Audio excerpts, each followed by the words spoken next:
The VMAs feature Trump bashing. Students at the University of North Carolina tear down a statue, and I have the two stupidest stories you have ever heard back to back. They are incredible. I'm Ben Shapiro. This is The Ben Shapiro Show.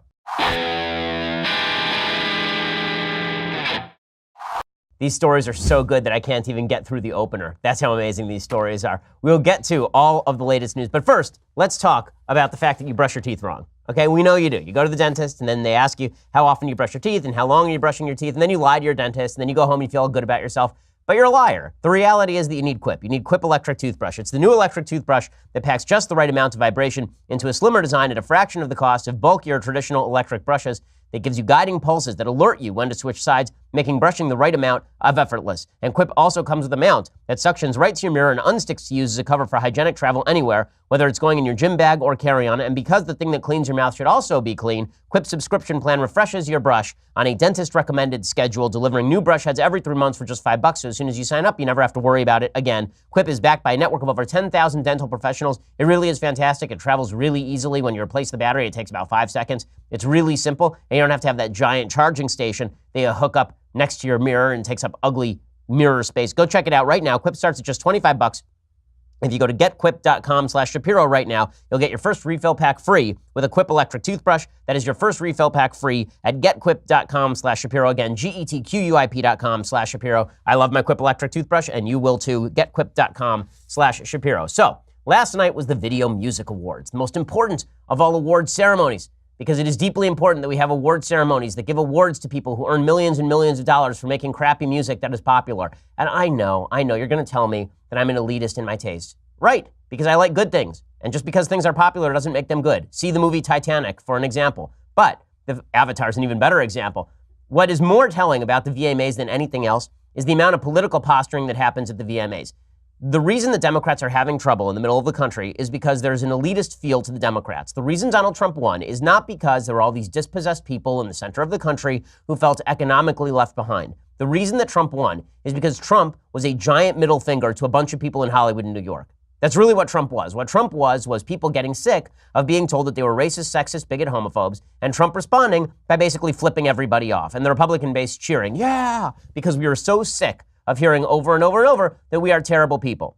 And that was it was sort of reinforced all throughout the 2016 campaign. For example, Hillary Clinton bringing out ads with Lena Dunham, who may have molested her sister, but she was supposed to be this great Hollywood moral icon who is going to tell us all about how we ought to think about issues like abortion. And the DNC, replete with all sorts of stars and people cutting versions of Fight Song with Elizabeth Banks and the stars of the Pitch Perfect movies. And everybody in the middle of the country went, really? That's your pitch to me in Ohio is Lady Gaga. That's your big pitch. Thanks for that. The VMAs are another way for the Democratic left to reinforce just how out of touch they are. And what's funny is that the people who are actually in the business of politics know this. So Sherrod Brown is a senator from Ohio. He's a little bit more moderate than the typical Democrat, not much. He's got that wild hair over there. But he's the guy who's in touch with that blue-collar base in Ohio, right? He has to be elected in the same state that Trump won by something like 8 points.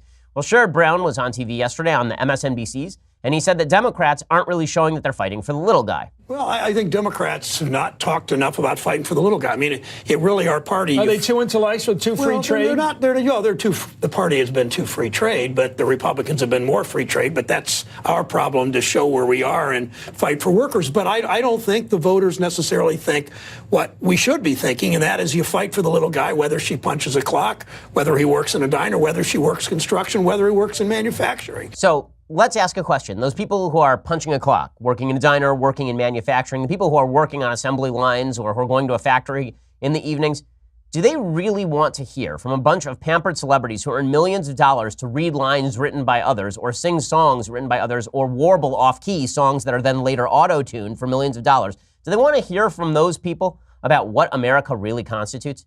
Is that really what's their cup of tea? The answer, of course, is no. And yet that's what Democrats continue to resonate to. The Democratic elite are wildly out of touch with all the people who are in the middle of the country, which is why they continue to cater to the folks over at the VMAs. So the VMAs, the Video Music Awards, it used to actually celebrate music of a sort. Now it's basically just a place for political posturing. Kevin Hart was hosting this thing with Tiffany Haddish. Is that how it's pronounced? And Kevin Hart, he started off by joking about President Trump a lot, which is a brave thing. Well, my favorite part of this is that when Kevin Hart jokes about all this, what you'll hear is a triumphalism in his voice. Look at how brave I am. It's very reminiscent of Robert De Niro at the Emmy Awards, where he started shouting, "F you, Trump," and then raising his arms, raising his fist because he had single-handedly deposed the President of the United States. Under Article 32 of the Constitution of the United States, if an actor who once played a boxer shouts "F you, Trump" at the president, he's no longer the president. So naturally, Robert De Niro was very enthusiastic about this. He got a standing ovation for shouting "F you, Trump." So going to virtue signal in front of a bunch of people who totally agree with you at Rockefeller Center in the middle of New York City or in Los Angeles, this is the height of courage in the entertainment sphere. It's just like Normandy. It's like the guys who are coming off the boats and fighting the Nazis. That's Kevin Hart and Tiffany Haddish saying "F you, Trump." This makes them feel good inside. It makes them feel like they've done something virtuous and strong in a room full of people who agree with them and think that virtue and strength come from shouting at the President of the United States. Here's Kevin Hart joking about Trump. Again, if you don't think this is off-putting, then you're really not following how America works these days. I'm looking at this like it's game day, people. But do not worry, because at this game, you guys are allowed to kneel. You can do whatever the hell you want. There's no old white man that can stop you. Do it. I mean, beefs pop off, bad language, people run to the bathroom and send out crazy tweets. It's basically like your typical day at the White House. In your face, Trump, suck it. In your face, Trump, suck it. Well, first of all, funny would be good. Now, Kevin Hart used to be a comedian. Now he's just a short guy who yells at the president.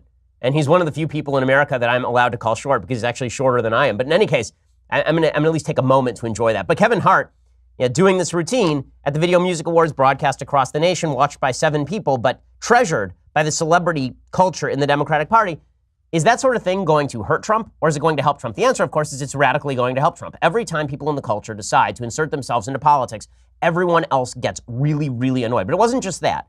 And there was somebody named Logic. I assume that was his given name. I assume he came out of his mother, and his mother said, "Well, I shall call you Logic." But apparently he's some sort of rapper. Don't know. Don't really care. And he did some song called "One Day." He ran out while doing this song wearing a shirt that said "F the Wall." And then he brought out a bunch of kids who are either illegal immigrants or children of activists, and they're all wearing shirts that say, "We are all human beings." Right. Okay, but some of you are here illegally. Like, I'm confused. There are lots of different types of human beings all over planet Earth and in the United States as well. That does not answer the question. I mean, you could go to prison and have everybody wear shirts saying "We are all human beings." Like, there are lots of types of human beings. That's not even to say these kids are bad. But again, the virtue signaling in the room is really strong. Also, F the wall. I just wonder whether Mr. Logic actually has a wall around his house. I assume he lives in some sort of gated community. He has security. It's very easy to pick on celebrities this way because they live in a world that they don't actually inhabit. There's a great book by Charles Murray called Coming Apart. And what the book is really about is all of these people who are these kind of white upper crust elites who live on the coasts, and they push a message of social liberalism. They push that single motherhood is totally wonderful, and they push that abortion is totally cool, and they push that not saving your money is fine, and they push all of these socially liberal messages about big government and high taxes. And then they take all their money and they store it in offshore bank accounts and they get married and they have kids just like a normal family in 1955. But everybody in the middle of the country who listens to them follows this advice and then they live crappy lives. Well, that's exactly what happens when you see these celebrities talking about F the wall. You think these people are going to be affected by the lack of a wall on the southern border? They're not ranchers in Arizona. Okay, these folks are not going to be affected by this. All that a lack of a wall means to these folks is that they have cheaper illegal immigrant labor to do their lawns. Legitimately, that's what celebrities in LA do. Most of the time, celebrities who are interacting with illegal immigrants are doing so in terms of household service. Seriously, I live in LA. I promise you, I know a lot of these celebrities, and most of them, when they talk about illegal immigrants, they're talking about that. They want a cheap housekeeper or a cheap nanny. Now listen, I don't blame any of the people who are coming across the border to live a better life in the United States. I do blame a system that allows people to cross the border illegally without checking them. It seems to me that the least a country can do is check the folks coming across the border to make sure that, number one, they are safe, number two, they are educated, and number three, they're going to contribute to society and not mooch off of society. But these folks, it doesn't affect them. It doesn't matter to them. They don't live in poorer neighborhoods where culture changes when thousands of people come across the border and they don't speak the native tongue and they bring customs from home. Right? That doesn't actually make any difference to people who are living in gated communities and gated establishments. It doesn't make any difference to them because they are gated off from everyone else. And the only actual contact they have with illegal immigration doesn't involve any additional crime. It doesn't involve any sort of additional poverty that exists in certain communities in the United States thanks to illegal immigration. It doesn't actually change any of that for them. So it's easy for them to go up there and virtue signal in front of all of their rich friends. Here was the aforementioned Logic, again, I'm so confused by rapper names, I can't even express it. But here is Logic performing One Day in a wall that reads in a shirt that reads F the Wall.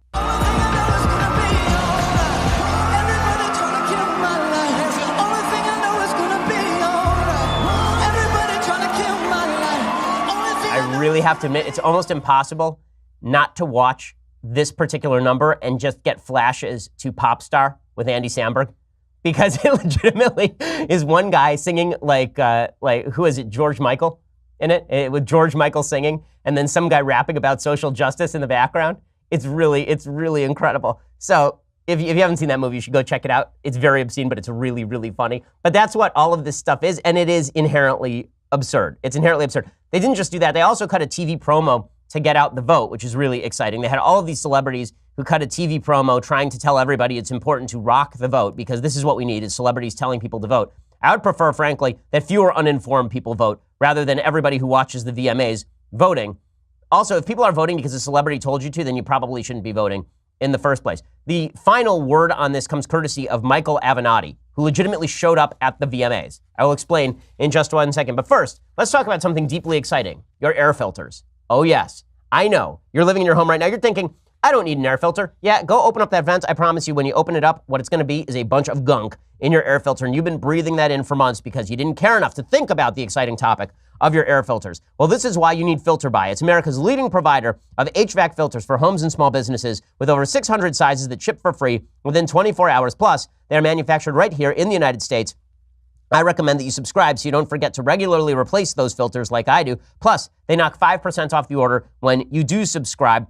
You know, there's a lot of smoke and dust in the air, particularly in places like California right now. You're going to want to go out and make sure that your air quality is the best it can be. Save time, save money, breathe better with FilterBuy.com. Again, that's FilterBuy.com, FilterBuy.com. And again, subscribe so that they will automatically send you the filters that you need on a regular schedule, and they knock 5% off the order. We use it here at the Daily Wire offices. I use FilterBuy at home, and they have customizable sizes as well if that's something you need. FilterBuy.com, again, FilterBuy.com, and tell them that I sent you by telling them that you listen to the Ben Shapiro Show. Okay, so the best part of this, when I say that the Democrats and the VMAs are basically one thing, that the celebrity culture of the Democratic Party has basically eaten the Democratic Party, I don't mean that apocryphally. I don't mean that in any sort of vague sense.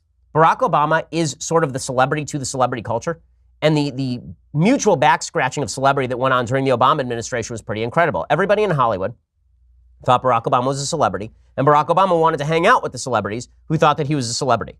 So the merger of celebrity and politics was already in place long before we elected a reality television star to the presidency of the United States. Barack Obama was actually the first reality TV star to be president of the United States. He had no real political experience. He came out of nowhere. TV glorified him, and he was considered a celebrity more than he was a politician, even before he was elected president of the United States. In any case, what this leads to is the actual merger of reality TV and politics, which is, I have to admit, deeply entertaining. So Michael Avenatti, you will remember, is the lawyer for Stormy Daniels. He became famous literally by representing a porn star who once stooped the president. This is his legitimate claim to fame. The only reason he is famous is because Stormy Daniels, during Shark Week, nailed the president and then went away for many years because the president paid her lots of money to go away, and then, in an act of brazen bravery, decided to come out and tell her important story. She doesn't allege the president actually abused her in any way, right? She just wanted to come out and make some money off of this thing so she could strip for higher rates. But Michael Avenatti is her lawyer, and he's been out there saying that he is going to tear down the president. He's the lawyer who's finally going to bring down the president of the United States. And he shows up at the VMAs. Now, everybody's sort of laughing at this. I think Michael Avenatti has a shot at the 2020 nomination. I do. I'll explain why after you watch Michael Avenatti talk about why he's at the Video Music Awards.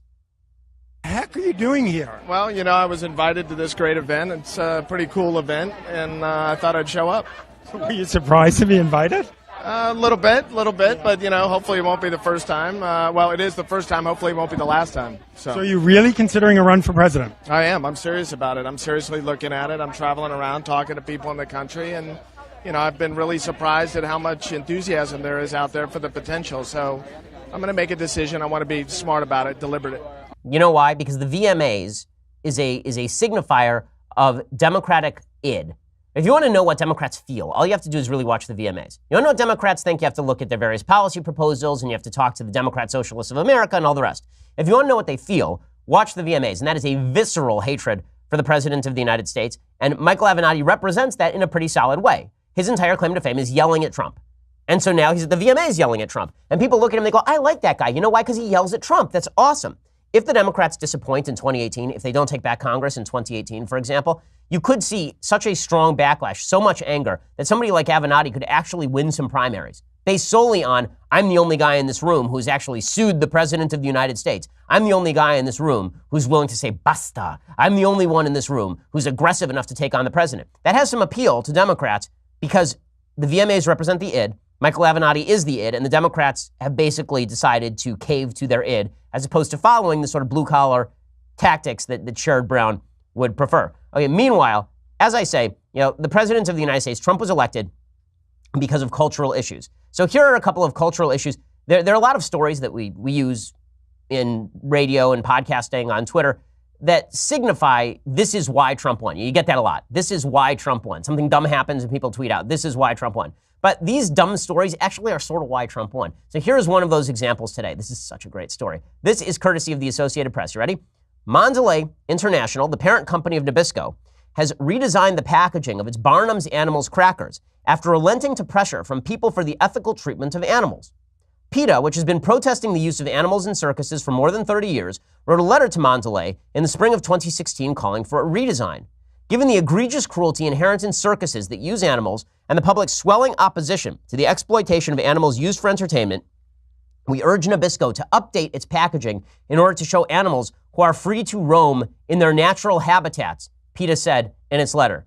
Mondelez agreed and started working on a redesign. In the meantime, the Crackers' namesake circus, Ringling Brothers and Barnum and Bailey, folded for good. The 146-year-old circus had removed elephants from its shows in 2016 because of pressure from PETA. It closed down in May 2017 due to slow ticket sales. The redesign retains all of the coloring, but instead of showing the animals in cages, implying they are traveling in boxcars for the circus, the new boxes feature a zebra, elephant, lion, giraffe, and gorilla wandering side by side in a grassland. The outline of acacia trees can be seen in the distance. So this was deeply important. People for the Ethical Treatment of Animals has now released the fake cookie animals.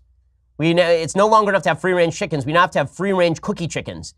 Very, very important. But let's be real about this. All of this is fun and games until the cookie lion and the cookie tiger decide to eat the gingerbread man. At that point, it really gets seriously ugly. The muffin man takes it right in the neck from the lion that has now been released from his cage on the Barnum's Animals crackers. They're really doing important things here in the United States. And this is why people are like, oh, screw political correctness, screw this. This is just ridiculous. That is not even the most politically correct story of the day. This one is spectacular. Okay, so this is from Healthline. Healthline is a publication. I believe they are connected with Men's Health in some way. And they have something reviewed by Janet Brito, PhD. It's called the LGBTQIA ZBYL Safe Sex Guide. It's good times. And it's so good. It's so good. So they have decided that they are going to rename genitalia, rename them to be more sensitive to transgender folks. You ready for this? It's unbelievable. It's unbelievable.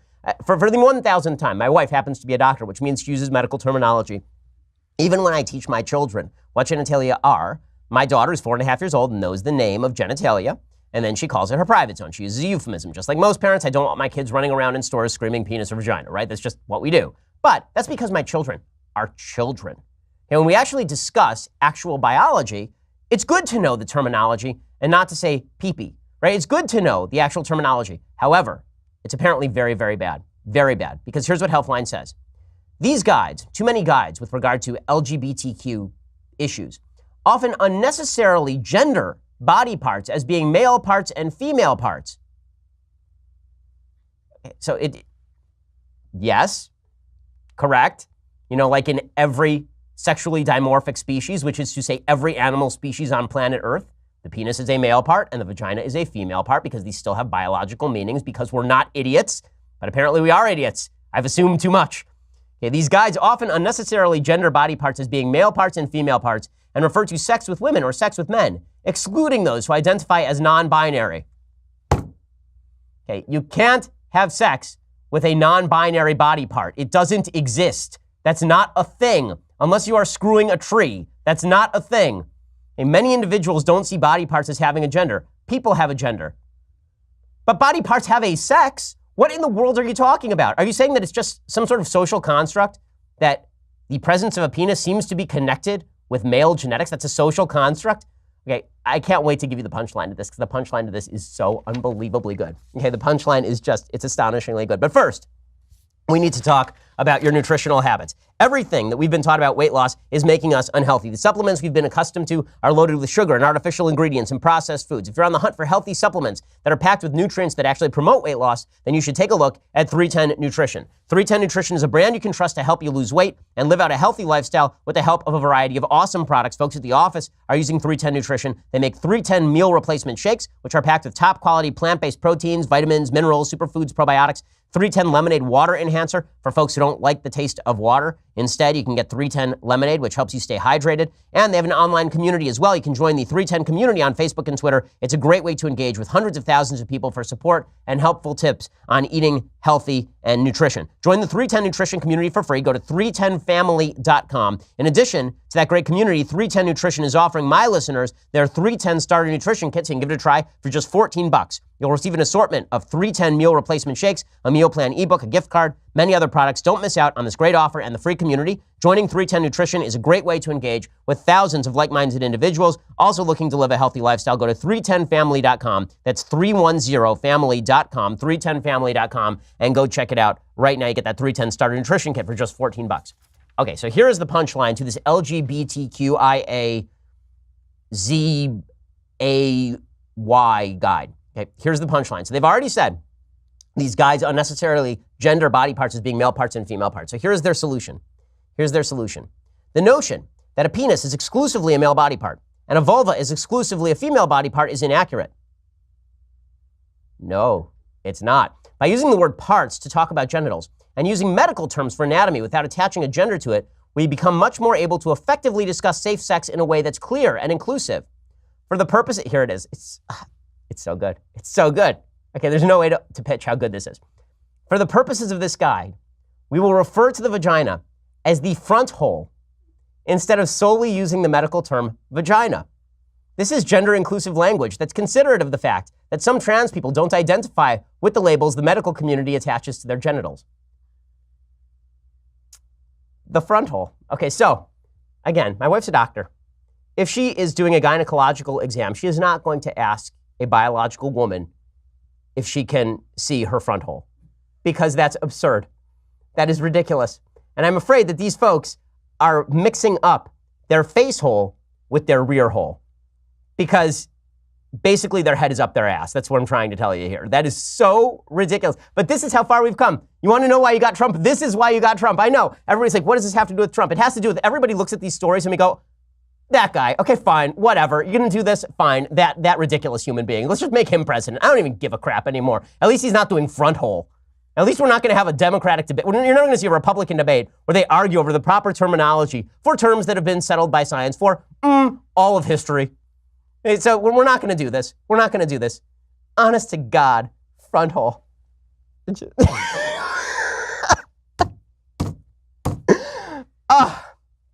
Yeah, Democrats, let's keep going down. Let's explore these paths. That's just great. Meanwhile, in other ridiculous stories today, this is an amazing story. So we talked yesterday about Asia Argento. Asia Argento is one of the Me Too leaders, and she has said that we should believe all women, we should believe all victims, except for that 17-year-old boy that she apparently molested, right? Who apparently she paid $380,000 to silence. He was a child actor. And when she was 37 and he was 17, she invited him to a hotel room where she apparently essentially had sex with him. Well, she said Tuesday that she never had any sexual relationship with a man who has accused her of molesting him, which is weird since he actually forwarded a picture of her in bed with him at a hotel to the New York Times. But here's what she says. She said Tuesday she'd never had any sexual relationship with a man who's accused her of molesting him when he was a minor, and that her former boyfriend, the late Anthony Bourdain, urged her to agree to a financial settlement to end the man's long-standing persecution of her. So that's a strong tactic. Blame the dude who just hung himself. That seems like that's a very strong move by Asia Argento. If that's not true, then she is not only a terrible person, she is the terrible person. That is about as terrible as it gets. Again, what's amazing about this whole phenomenon with Asia Argento is to watch people give her the benefit of the doubt in an area they would not give anybody else the benefit of the doubt. You know, the Bible is very clear about judging. And what the Bible says, it's a very interesting verse. The Bible says I rarely quote the Bible, but this is an actual moral rule. And the moral rule is when you judge, you're not supposed to judge in benefit of the rich or in benefit of the poor. Why would the Bible specify you're not supposed to judge in benefit of the poor? We all understand it would have to specify don't judge in favor of the rich because corruption tends to come from rich people who can pay off judges. But the notion of sympathy for particular victims allows people to make unjust decisions. Okay, that is what is happening here. There are a lot of folks on the left who are rushing to Asia Argento's defense and providing her with all sorts of credibility because they like Asia Argento. We see this on all sides. When President Trump is accused of sexual abuse, people who like Trump are like, none of that's true. And then when Keith Ellison is accused of sexual abuse, people on the right are like, yeah, that's totally true. And exactly the reverse for Democrats. You got to have one standard of guilt or innocence, and you have to have one standard for the level of evidence necessary in order for us to determine whether somebody is actually responsible for behavior or not. The double standard is pretty telling, and that's a pretty shocking move by Asia Argento right there. If that's not true, she's got a real problem. Okay, meanwhile, a big story that broke last night is that over at the University of North Carolina, protesters knocked over a pro-Confederate statue from 1913. Here's some video. Here's what it sounded like when a bunch of students decided to topple Silent Sam, which is a 1913 statue placed on campus in memoriam of the 300 alumni who served in the Confederate Army. Here's what it sounded like.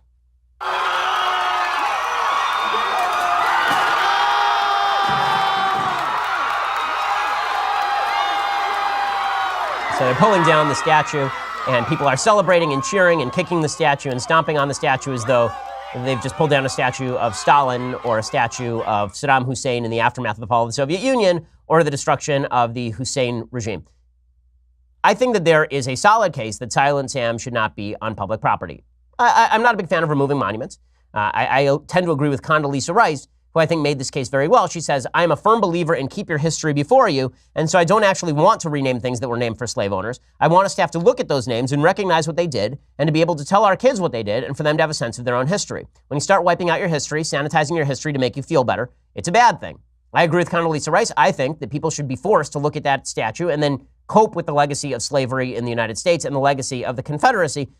It is not fair to say that this statue was merely a sort of anodyne tribute to people who died in a war, because when it was actually dedicated in 1913, it was pretty obviously a symbol of anti-black hatred at the time. Julian Carr, who was a local KKK member who helped dedicate the statue, said this at the actual dedication ceremony. He said, there are no words that I have been able to find in the vocabulary of the English language that adequately express my feelings in the presence of this occasion. And then he gets to the truly horrible part. 100 yards from where we stand, less than 90 days perhaps after my return from Appomattox, I horsewhipped a Negro wench until her skirts hung in shreds, because upon the streets of this quiet village she had publicly insulted and maligned a Southern lady, and then rushed for protection to these university buildings where was stationed a garrison of 100 federal soldiers. I performed the pleasing duty in the immediate presence of the entire garrison, and for 30 nights afterwards slept with a double-barrel shotgun under my head. So, yeah, the statue was pretty well connected with some awful, egregious, evil behavior, no question. But does that mean that we should start tearing down statues? I don't think, number one, we should tear down statues. And number two, I don't think statues should be removed, number one. Number two, I think that we are setting a really bad precedent when we are actually having mobs of people tear down statues. Okay, for a couple of reasons. The main reason why it's really bad when people tear down statues, when mobs tear down statues, is that you understand why people did it in the former Soviet Union or why people did it in the Hussein regime, because legitimately a regime that was repressive had fallen. There was no government that had now taken sort of control to get rid of the old vestiges. And so the people, in a fit of wild enthusiasm, tore down these old symbols of tyranny. But we have a democratic government in the United States. We have a democratic republic in the United States. The governor of North Carolina is a Democrat who doesn't actually like this monument. If you're telling me that the people who run the University of North Carolina are people who are emissaries of white supremacy, you're out of your mind. I mean, the people who run that university are very much on the left. These are people who really oppose that statue. The point is that in the United States, where you actually have a redress of grievances available through the democratic process, to use mob rule as an excuse to do this is really bad, and it actually leads to some even worse stuff. So I got a letter from a student at UNC last night to tell me about this stuff. And here's what the student wrote, quote, I am a freshman at the University of North Carolina at Chapel Hill. Tonight, students tore down a Confederate statue on campus that is known as Silent Sam. Peaceful protesters acted just like their name suggests and destroyed this piece of history, chanting Black Power and Go Away Cops when police arrived on the scene. By the way, it's worth noting that if you think that the system of white supremacy is still in the offing in the United States, in 1913, when an evil KKK member horsewhipped a black woman for no apparent reason in front of a garrison of 100 federal officers who did nothing. Okay, the reverse happened last night. A bunch of police officers stood around while a bunch of students tore down a statue in honor of the Confederacy. And they stood around. Only one person was arrested. And they're standing there. They could see he was destroying public property. They didn't do anything about it because they decided that it was worthwhile to tear it down. Now, I don't think the cops should have stood around for that. I think the law should be enforced, whatever the law is, in a democratic republic. But let's also note that those same police officers are not exactly standing up for white supremacy when they stand around allowing people to tear down a Confederate statue. That's just silly. Hey, here's what the student continued to say. Here's where it gets ugly. He says, I walked by to see what I figured was going to be national news, and that was probably not the smartest thing for me to do. Almost immediately, some of these protesters started coming at me yelling, get out of here, whitey, which I found ironic because they were holding a sign that said, from Durham to Charlottesville to the White House, tear down racism. Needless to say, I ran back to my dorm pretty darn fast. I was hearing from several students who had similar experiences at UNC. So it turns out that anti-racism only extends as far as battling the quote-unquote superstructure of white supremacy. It doesn't actually extend to not yelling at people who happen to be white walking by this rally as it's happening. Okay, in just a second, I want to talk a little bit more about kind of student revolutions and the youth that are supposed to save us. But first, you're going to have to go over to Daily Wire. Before we get over to that, we have a new sponsor, and the sponsor is supremely awesome. So I've talked about the Second Amendment a lot on this show. One of the things I've said about the Second Amendment is that the purpose of the Second Amendment is not hunting. The purpose of the Second Amendment is self-defense and protection against tyranny. You know who agrees with me?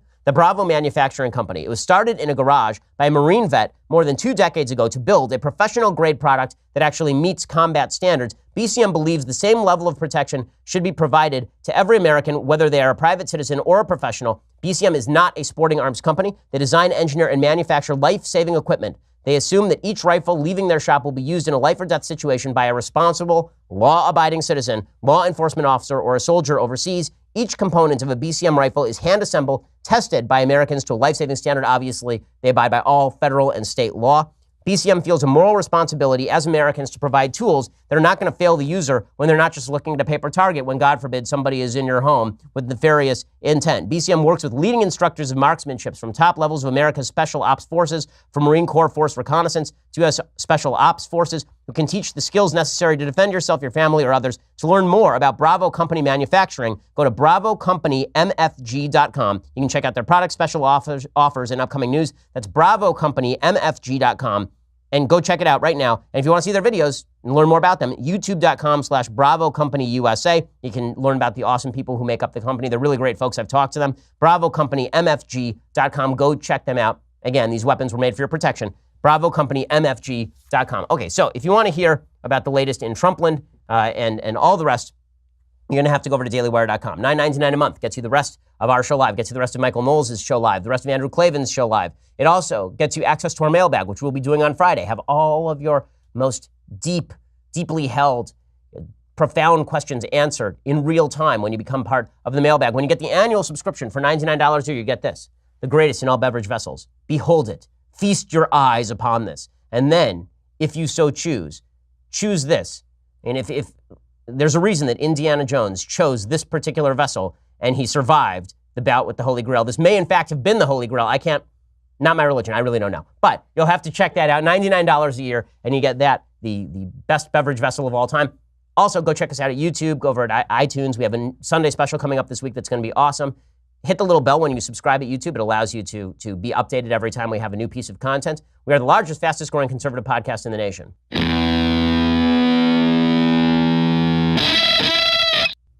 So the media are celebrating the fall of Silent Sam. Again, I think there's an argument to be made whether that statue ought to be removed from public property or not. I don't think it's a particularly compelling argument, but at least that's an argument. There is no argument that I can see that a mob should be able to tear this statue down. I don't think mobs tearing things down is actually a good thing in the United States. Mob rule is generally not something I'm in favor of. But again, it's this feeling that has now been pushed across the United States. It's this wave of feeling that the angrier you are in politics, the more justified you are. And that means the youth shall lead us because the youth are the angriest. And one of the angriest people in the United States is obviously David Hogg. Now, David Hogg, you'll remember from months ago, he's now more obscure. He was one of the Parkland survivors. He's been on the cover of magazines. He's on the cover of New York Magazine. The cover of New York Magazine, which is pretty incredible for a kid who's, I guess he's 18 now. Is he 18? He just is about to graduate high school, or he just graduated high school, and he's extraordinarily politically active, which is fine. And he says he wants to run for Congress, and also he curses about Nancy Pelosi. We know that he's authentic because he says the F word a lot. He says, the reason Republicans are successful right now is because they're empowering young people, pointing out that Paul Ryan was 45 when he became Speaker of the House, ignoring the fact the President of the United States is 1,272 years old. His older Democrats just won't move the F off the plate and let us take control. Nancy Pelosi is old. And then he says he wants to join Congress, and he says a lot of sloganeering that doesn't actually have any real basis in fact, and he is championed as the face of the new movement on the cover of New York Magazine. It's actually a really weird article because it talks about him refusing to move to his hometown without his parents granting him concessions. He comes off as a bit of a prima donna in the New York Magazine article. Again, just like anybody else, he has the right to participate in politics, but this idea that the youth are the people who ought to be trusted is really, really dumb. How about good ideas ought to be trusted? Speaking as somebody who was writing when they were 17, I can say that I was dumber when I was 17 than I am now. I know more things. I know more about politics. I think I am a more moral person. All of life is about getting better at what you do. And when you're 18 years old and you're getting coverage on the cover of the New York Magazine as the future of the Democratic Party, that's a bit of a problem. But maybe the future of the Democratic Party isn't, in fact, David Hogg. Maybe the future of the Democratic Party is Chelsea Clinton.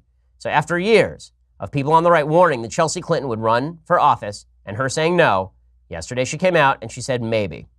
Great. She says, if my city councilor were to retire, if my congresswoman were to retire, my senators, and I thought I could make a positive impact, I think I would really have to answer that. I would really have to ask my answer to that question. For me, it's a definite no now, but it's a definite maybe in the future, because who knows what the future is going to bring. Because every generation must run for office. Every single one. We have to have Kennedys and Clintons and Bushes and Trumps all the way down. It's just going to be awesome. We have to have a legacy of paternalism in politics that stretches across generations. It's one of the, honestly, if I have to pick between David Hogg and Chelsea Clinton, I'll pick David Hogg. Honest to God. And I can't stand David Hogg.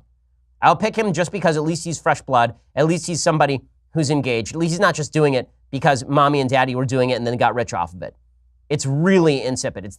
If we're going to have legacy politics all the way through, then we've got a real problem in the country. The reason Donald Trump became president is partially because he went around punching Jeb Bush, like they were in the back of the 6th grade class with the teacher not watching. That's the feeling I think that is going to accrue thanks to the dominance of big names in politics, the Bushes and the Clintons and all the rest of it. There's a sort of pushback that's happening on a broad level. Now, meanwhile, President Trump is getting himself in hot water, but he's not getting himself in hot water with the American public, I think. I think he's getting himself in hot water with the press mostly. And the stuff that he should be getting in hot water for is not the stuff he's actually getting in hot water for with the press. So yesterday, he was talking about the Mueller probe, and the president came out and said, if I want, I can lead the Mueller probe. As I've said before, the president should stop talking about the Mueller probe. He should let it take its course. I don't think it's going to come up with anything. But he keeps kind of feeding the fire on this thing, and this is driving the media up a wall. So he said that he can lead the Mueller probe if he wants. He also tweeted out about security clearances. So there's another thing that he tweeted. He was watching TV last night, and he tweeted, just watched former intelligence official Philip Mudd become totally unglued and weird while debating wonderful Paris Denard over Brennan's security clearance. Denard destroyed him, but Mudd is in no mental condition to have such a clearance. Should be revoked at Sean Hannity. Yeah, so the president of the United States, it's just important to note, when we say that we now live in a reality TV universe filled with stupidity, yeah, President Trump loves pardons because he can sort of hand them out if you win The Apprentice. And then he likes security clearances because he can withdraw them if you lose The Apprentice. So he doesn't like Philip Mudd because Philip Mudd's saying mean things about him on TV. And so he wants to withdraw his security clearance. This is not good presidenting. It's not good executive branching. We should be a nation of rules, not of vindictive vendettas. And when the president does this, it undercuts his own case. But Democrats continue to focus in not so much on that, but on stupidity. So they are focusing in on, for example, the president of the United States saying this. There was an ICE event yesterday at which he honored a particular ICE agent who happens to be Hispanic. And here's what Trump said, and the media lost their minds over this. Adrian, come here. I want to ask you a question. So how did you come here? You're not nervous, right? Speaks perfect English. Come here. I want to ask you about that. 78 lives. You saved 78 people.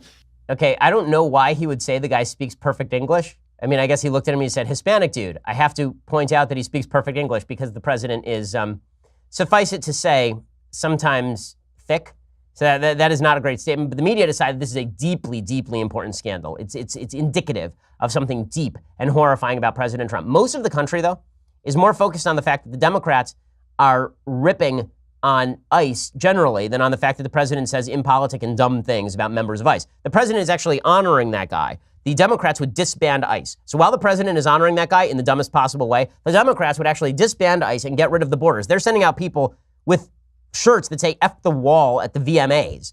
And then they're ripping on Trump for saying this guy speaks perfect English. Again, does that make the president brilliant? No, but if you contended that, I think that you are delusional. Does it mean that the president is a racist?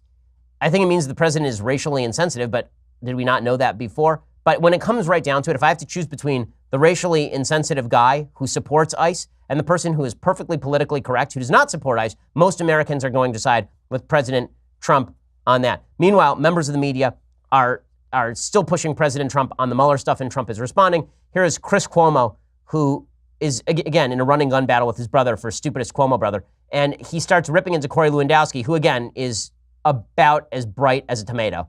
And Corey Lewandowski is a former campaign manager for President Trump, also an incredibly dumb man. And here is Cuomo actually being dumber than Lewandowski, which is a pretty astonishing feat. I mean, you really have to try to do that.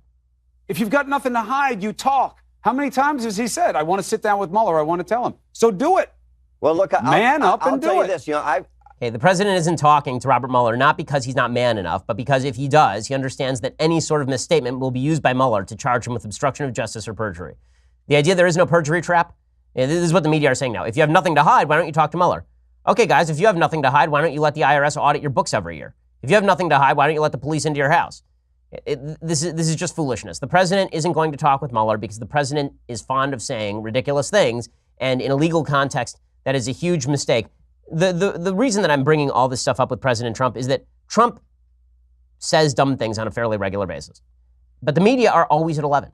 You can't tell the difference between their treatment of him saying he speaks perfect English and the president should talk with Robert Mueller, and the president just complimented Vladimir Putin and compared the United States to Russia. There's no difference in tone or tenor. It's exactly the same tone, exactly the same tenor. If the media actually cared about having an impact on politics, they might have some dynamic range. They have no dynamic range. Everything is played at the full possible volume, and that means that everything is basically muted. Your brain, if you are in a room with a very loud, constant noise, your brain will start to tune it out. That's what the media have become these days, and that's why President Trump, even continuing to ramp stuff up, doesn't have all that much impact on President Trump himself. Okay, time for a thing I like, and then we'll get to a thing I hate. So, things I like. There is an HBO show that starts off kind of bizarre, like a mix between Billions and Arrested Development, and then it sort of morphs into a King Lear Shakespearean drama. It's pretty good. I'm not going to say it's fantastic, but it is compelling. The show is called Succession. Brian Cox is the star of the show. He is definitely the best thing in it. All of the characters are deeply unlikable, as per most HBO shows, but if you are a fan of sort of corporate espionage kind of stuff and family drama, then this will work for you. And it does have a couple of really fantastic scenes. The best performance is actually given by, I'm trying to remember the name of the actor, Matthew McDermott, I think. But he's really terrific. He's not a member of the family. Here's a little bit of the preview. Everything I've done in my life, I've done for my children. I know I've made mistakes, but I've always tried to do the best by them because I love them. Have you thought about the possibility that your children are actually scared of you? Oh, f*** off. I want a broadcast network. So, I don't want to see what the show is pretty good. It's obviously based on Rupert Murdoch. Whether it's an accurate take on Rupert Murdoch or not doesn't really matter, but it does actually highlight a serious problem for folks who tend to be powerful, which is that their kids very often are deeply, deeply screwed up. And that is because when you grant a sense of entitlement to your kids, it's difficult for them ever to recover from it. So that's a challenge that parents who are powerful or rich, wealthy, accomplished have to pass on to their kids. Okay, time for a couple of things that I hate. So Facebook has decided they are now going to rank users. Oh goody, how could this possibly go wrong? According to the UK Sun, Facebook is rating users based on how trustworthy it thinks they are. This will not result in people spamming other people's accounts to try and ding their trustworthiness rating. It absolutely won't happen. It's not like people have ever used social media to target others before. Users receive a score on a scale from 0 to 1 that determines if they have a good or bad reputation, but it's completely hidden, so you can't even check your own reputational score, which is just great. The rating system was revealed in a report by the Washington Post, which says it's in place to help identify malicious actors. Facebook tracks your behavior across its site and uses that info to assign you a rating. Tessa Lyons, who heads up Facebook's fight against fake news, said, quote, "One of the signals we use is how people interact with articles. For example, if someone previously gave us feedback that an article was false and the article was confirmed false by a fact checker, then we might weight that person's future false news feedback more than someone who indiscriminately provides false news feedback on lots of articles, including ones that end up being rated as true." The problem with that, of course, is that a lot of the fact checkers happen to be left-wing, and those fact checkers are going to confirm the preconceived biases of a bunch of folks on the left. Facebook's tendency toward the left is going to be exacerbated by all of this. This is why when Facebook says, oh, we just run algorithms, how you define the algorithm is exactly the issue. It's like saying, I always abide by the law. Well, it depends what the law is. If the law is bad, then you abiding by the law isn't particularly useful, is it? And so Facebook, again, failing to understand its own bias, and that's going to create some problems. Other things that I hate today. So Oprah Winfrey has now promoted the Shout Your Abortion movement. The July issue of O Magazine, according to lifenews.com, featured Shout Your Abortion founder Amelia Bono in its inspiration section, because nothing is more inspirational than you talking about how you killed your baby. Bono, who began the campaign to urge women to brag about aborting their unborn babies, soon will be coming out with a new book by the same title, according to the report. I'm sure it will be a massive bestseller. Nothing says fun, quite like having Shout Your Abortion on your coffee table. She told the magazine how it all began in 2015. She says, when I found out the House of Representatives had voted to defund Planned Parenthood, I kind of unraveled. I opened Facebook and without thinking wrote, like a year ago, I had an abortion at Planned Parenthood, and I remember this experience with a nearly inexpressible level of gratitude. I hit post 153 words later, and everything changed. And then her friends shared her post on Twitter with the hashtag #ShoutYourAbortion. On some level, I'd internalized the stigma, so I honestly wasn't ashamed. Then why hide? It wasn't out of character for me to disclose something so personal online. What was out of character was my silence, which is to say you're an oversharer. But then she felt bad about this because you should actually feel bad, it turns out, about killing babies. It's probably not something you should shout. But now this is something that the left has. I'm old enough to remember when Bill Clinton said things like safe, legal, and rare. The idea being that abortion was a bad thing that was still necessary under certain circumstances. I think that's a bad argument, but it's at least closer to a moral argument than abortion is an unfettered good that you should brag about and it's some sort of mark of maturity and womanhood. And yet that's what the left is pushing these days. A culture that does not have shame is a culture that is soon going to degrade into full government dependency. Seriously, shame culture, guilt is a very good thing. Okay, I think there's a difference in a guilt culture and a shame culture. A shame culture is one where people are shamed in doing the right thing. A guilt culture is one where morality is inculcated in individual citizens, so they feel bad about doing the wrong thing. Western civilization tends to be more of a guilt culture. Islamic civilization tends to be more of a shame culture.